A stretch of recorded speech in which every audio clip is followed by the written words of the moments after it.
Satu kes yang disahkan COVID-19 telah kembali ke rahmatullah. Yang berhormat, Datuk Seri Setia Dr. Haji Awang Muhammad Isham bin Haji Jaafar, Menteri Kesihatan memaklumkan perkara tersebut semasa sidang media situasi terkini jangkitan COVID-19 petang tadi. Sidang media berlangsung di Dewan Al-Afiah, Kementerian Kesihatan. Kes tersebut ialah seorang lelaki berumur 77 tahun yang merupakan kes 8202.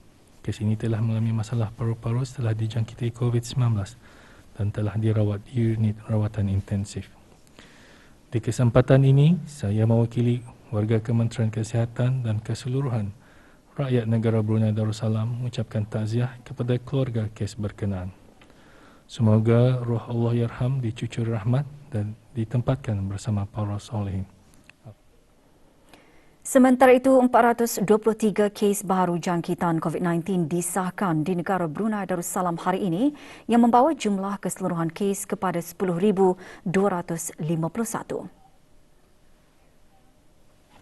Sementara itu, 4 kluster baru telah dikesan yang melibatkan 162 kes.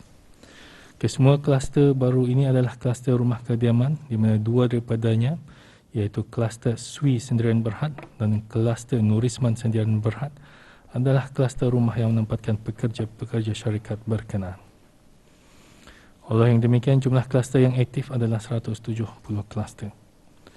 Dalam pada itu, terdapat 194 kes baru yang masih dalam siasatan bagi mengenal pasti sumber jangkitan. 184 kes telah disahkan sembuh yang membawa jumlah kes yang sembuh di negara Brunei Darussalam kepada 7,682 kes. Manakala jumlah kes aktif ialah sebanyak 2,501 kes. Di kalangan kes-kes yang sedang dirawat dalam rawatan sekarang, 6 kes adalah dalam kategori 5 dan sedang dirawat di unit rawatan intensif. Kesemua mereka memerlukan bantuan mesin pernafasan ataupun artificial ventilation, dengan 2 daripadanya juga memerlukan bantuan mesin tambahan hadlang mesin ataupun ECMO. Sementara itu, 29 kes lain dikategorikan dalam kategori 4, iaitu mereka yang memerlukan bantuan oksigen dan adalah di bawah pemantauan rapi.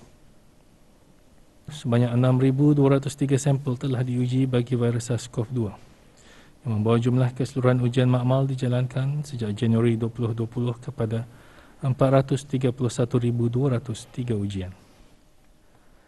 Pada sidang media yang sama, Menteri Kesihatan turut menjelaskan pada 14 Oktober 2021, sebanyak 6,519 orang telah menerima suntikan vaksin COVID-19.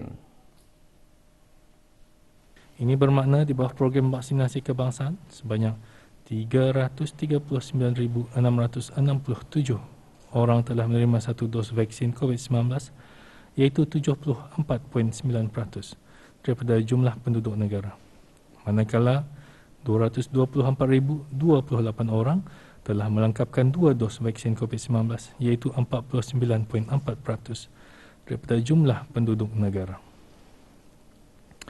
Dalam hubungan ini, Kementerian Kesihatan ingin memaklumkan kepada orang ramai bahawa kementerian ini sedang menyelenggarakan pemberian dos ketiga bagi kumpulan-kumpulan tertentu yang telah dikenal pasti, seperti petugas barisan hadapan. Ini adalah sebagai langkah perlindungan tambahan kepada mereka yang mempunyai risiko tinggi terhadap jangkitan COVID-19.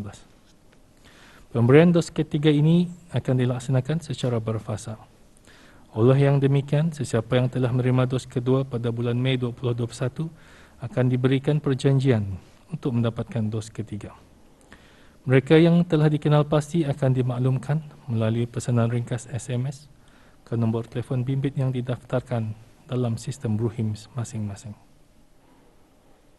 Menurut Menteri Kesihatan, hasil daripada pemantauan agensi-agensi penguatkuasaan yang dilakukan semalam semasa larangan keluar rumah daripada pukul 8 malam hingga 4 pagi tadi, sebanyak 29 pelanggaran arahan di seluruh negara telah dikeluarkan denda kompaun di mana 22 daripadanya adalah pelanggaran arahan untuk berada di rumah.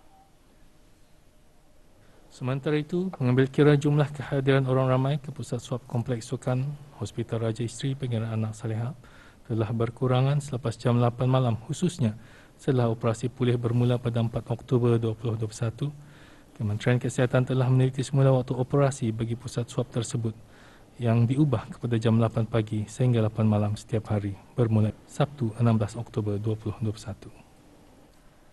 Majlis-majlis zikir sempena sambutan Maulid Nabi Muhammad sallallahu alaihi wasallam diteruskan semalam secara maya.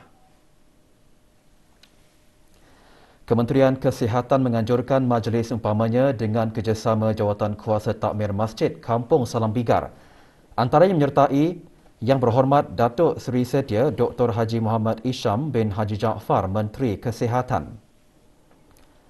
Majlis zikir juga diadakan di beberapa buah masjid, surau dan balai ibadat seluruh negara secara dalam talian dengan menyediakan bautan bagi ahli jawatan kuasa takmir masjid, jemaah, muslimah, belia masjid dan majlis perundingan kampung.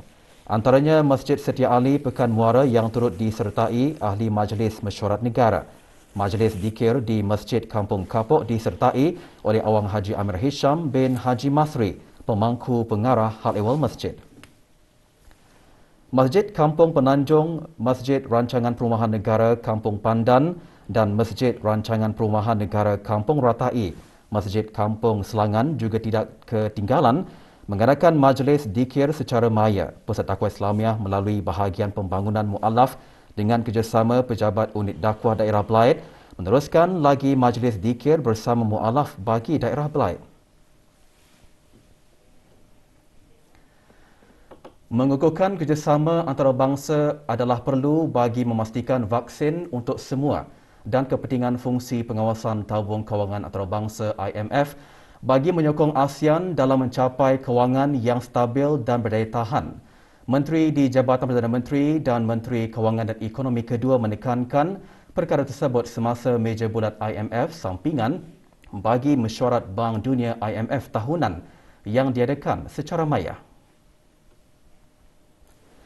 Yang Berhormat Datuk Seri Setia Dr. Awang Haji Muhammad Amilio bin Abdullah selaku kapasitinya sebagai ASEAN Chair Finance Track 2021 turut menekankan perlunya persediaan bagi masa depan, meletakkan di tempat yang perlu ekosistem, infrastruktur dan hubungan yang memerlukan pelaburan besar di mana ia memerlukan perkongsian dengan sektor swasta dan bank pembangunan pelbagai hala.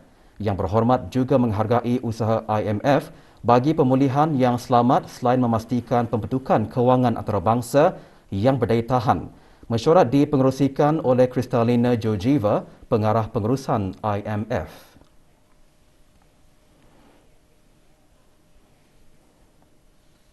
Majlis Pengumuman Pemenang Pertandingan Cabaran STEM dan Inovasi Reka Bentuk Peringkat Kebangsaan kali keempat diadakan secara maya.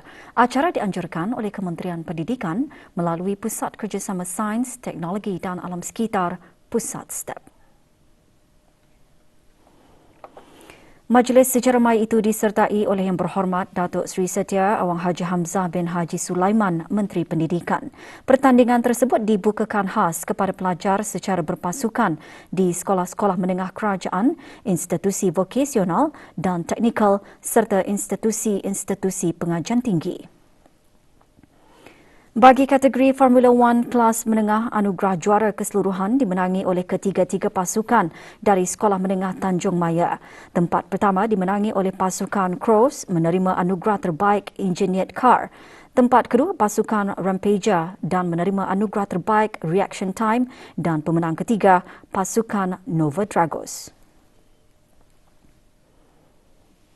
Kategori Formula 1 kelas institusi pengajian tinggi, pasukan Pahlawan 21 dari Universiti Teknologi Brunei memenangi tempat pertama juara keseluruhan, anugerah terbaik Engineered Car dan anugerah terbaik Verbal Presentation. Naib juara pasukan Animo F1 dari Pusat Tingkatan 6 Meragang dan tempat ketiga pasukan Wira dari Universiti Teknologi Brunei. Juga hadir Datin Seri Paduka Dr. Hajah Romaizah binti Haji Muhammad Saleh, Timbalan Menteri Pendidikan.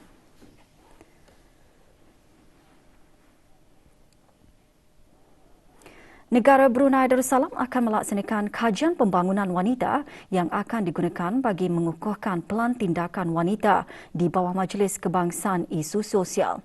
Menteri Kebudayaan Belia dan Sukan semasa menghadiri mesyuarat Menteri-Menteri ASEAN mengenai wanita AMMW keempat yang diadakan melalui persidangan video berkata, Pelan Induk Ekonomi Digital Brunei Darussalam 2025 telah dilancarkan pada bulan Jun tahun lalu akan menyokong objektif wawasan Brunei Darussalam 2035 dan meluaskan lagi langkah penyertaan dan kemahiran wanita dalam bidang sains, teknologi, kejuruteraan dan matematik di negara ini.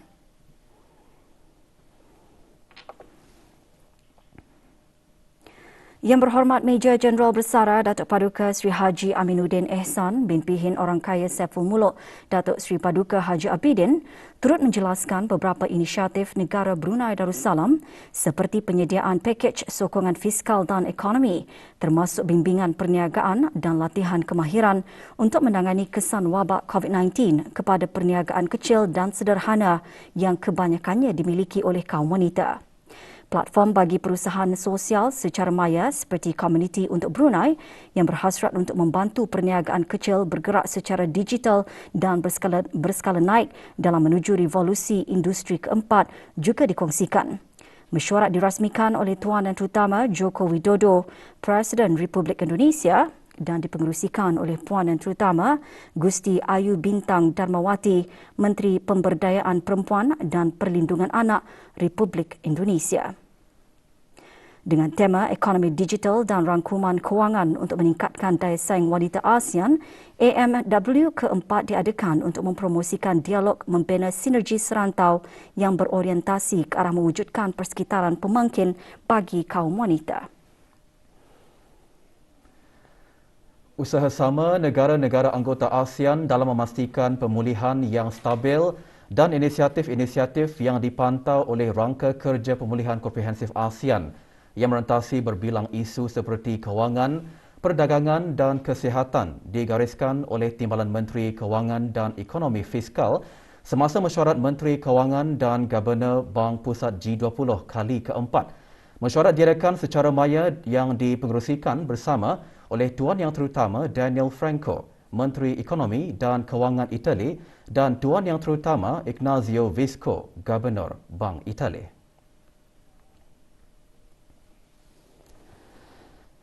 Datuk Seri Paduka Awang Haji Ahmadin bin Haji Abdul Rahman semasa mesyuarat turut mengongsikan pandangannya mengenai pemulihan berpunca daripada pelancaran vaksin global. Menteri-menteri dan Gubernur semasa mesyuarat tersebut bertukar-tukar pandangan mengenai ekonomi global, isu-isu global dan sokongan kepada negara-negara terjejas, isu-isu sektor kewangan dan cukai antarabangsa. Datuk Seri Paduka Awang Haji Ahmadin seterusnya menekankan kerjasama antarabangsa berterusan dalam memastikan akses vaksin yang adil yang berpatutan kepada semua adalah yang penting untuk mengkaji semula tindakan yang mungkin meningkatkan kesediaan dan daya tahan terhadap pandemik pada masa akan datang. Juga menyertai mesyuarat Dayang Suraya binti Haji Jaidin, Setiausaha Tetap Prestasi dan Korporat, Kementerian Kewangan dan Ekonomi dan Dayang Haji Rokiah binti Haji Badar, Pengarah Urusan Bank Negara Brunei Darussalam. Kempen sumbangan Pandu lalu mengagihkan sumbangan lebih 8,000 individu yang memerlukan bantuan seluruh negara semasa penularan COVID-19. Sumbangan adalah hasil pemberian orang ramai yang disalurkan dalam kempen tersebut di Stadium Negara Hassan Al-Bolkiah. Sejak kempen bermula 9 September lalu, sukarelawan belia selaku pihak penganjur mengagihkan pek makanan kepada lebih 1,000 orang pemohon dengan tanggungan lebih 8,000 individu. Setakat ini lebih 200 penyumbang dari seluruh negara terdiri daripada agensi kerajaan, swasta dan persendirian tampil menyumbang dalam bersama-sama menjayakan kempen ini. Hasil dari kerjasama daripada orang ramai, kempen ini telah mengumpulkan lebih 38,000 barang keperluan harian. Kempen sumbangan Pandu lalu dibuka setiap hari Isnin hingga Khamis dan Sabtu dari pukul 8.30 pagi sehingga 2 petang, manakala Jumaat dibuka pukul 9 pagi sehingga 12.30 hari dan 2 petang hingga 3 petang dan Ahad dibuka 9 pagi sehingga 3 petang. Sumbangan Pandu lalu adalah inisiatif sukarelawan belia Brunei dengan kerjasama Bulan Sabit Merah Negara Brunei Darussalam dan disokong oleh Kementerian Kebudayaan, Belia dan Sukan.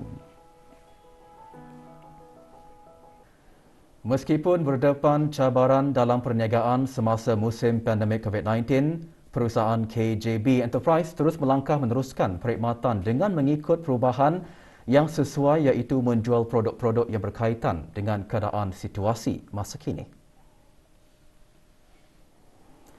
Semasa pandemik ini, KJB Enterprise juga menjual barangan seperti penyembur pembasmi kuman iaitu nano spray gun, fog machine dan nano ray gun serta nano UV box bagi membersihkan telefon bimbit, dompet dan face mask. Selain itu, KJB juga menjual barang-barang keperluan bagi yang work from home atau study from home seperti headset, keyboard dan sebagainya. KJB Enterprise yang mempunyai 46 pekerja tempatan ini juga mematuhi saranan daripada pihak kerajaan untuk berusaha memastikan keselamatan semua pekerja.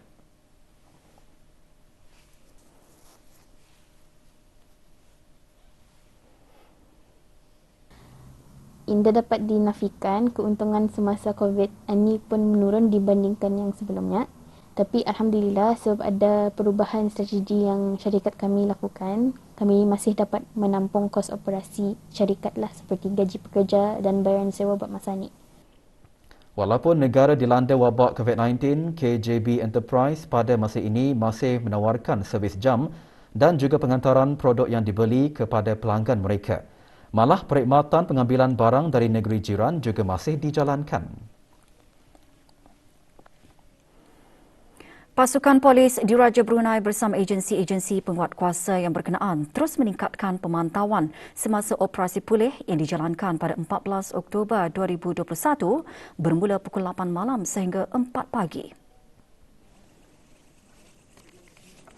Operasi menumpukan kawasan-kawasan strategik bagi mengukuhkan kawalan dan pemantauan.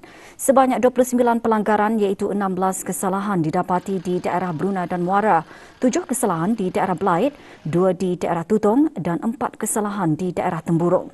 Masyarakat awam ditegaskan untuk lebih peka dan bersikap responsif dengan arahan pengawalan pergerakan yang dikeluarkan oleh pihak kerajaan. 3 orang rakyat tempatan ditahan oleh pasukan polis Diraja Brunei petang kemarin bagi siasatan lanjut kerana disyaki cuba menyeludup barangan yang tidak diisytihar. Mereka yang terlibat berumur antara 36 tahun hingga 42 tahun ditahan oleh para anggota Balai Polis Bangar di kawasan Jalan Labu berdekatan Simpang Kampung Tanjung Bungar, daerah Temburong. Suspek didapati membawa 256 paket Frankfurter, 6 kotak besar berisi potongan ayam, 3 kotak besar potongan daging dan 8 kotak besar berisi potongan hati buaya. Kesemua suspek beserta barang rampasan diserahkan kepada Jabatan Kastam dan Eksais Diraja bagi tindakan seterusnya. Ketiga-tiga suspek juga dihantar ke perkampungan sukan bagi menjalani kuarantin selama 2 minggu sebelum siasatan lanjut dijalankan.